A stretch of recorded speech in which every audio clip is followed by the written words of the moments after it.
ఎక్కడున్నావు? Dance class లో ఉన్నాను నాన్నగారు. ఎంతసేపు ఏం చేస్తున్నావు క్లాస్ లో? నాన్నగారు మీకు చెప్పాను కదా రేపు నాకు కాంపిటీషన్ ఉందని ప్రాక్టీస్ చేస్తున్నాను నాన్నగారు. నాకు ఇప్పుడు రావడానికి అవ్వదు. అలా డాన్స్ అని చచ్చిపోతావేంటి? చదువుకుంటే మంచి లైఫ్ ఉంటుంది కదా. డాన్స్ అని చచ్చిపోతున్నావు అలా మాట్లాడితే. నీకు మేము కావాలో డాన్స్ కావాలో తెలుసుకో నాన్నగారు.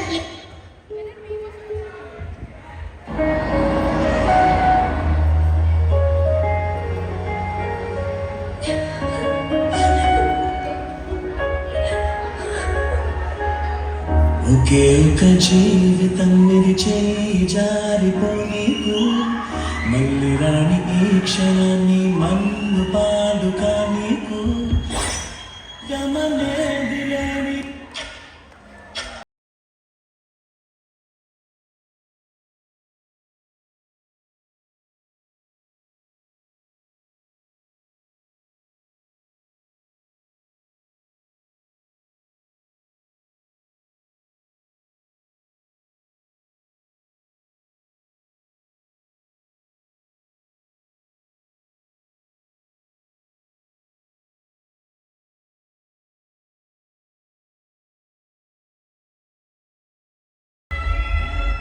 సచిన్ టెండూల్కర్ కూడా విద్య ముఖ్యం అనుకుంటే ఈరోజు మన దేశం గర్వించి గొప్ప క్రికెటర్ని కోల్పోయేది.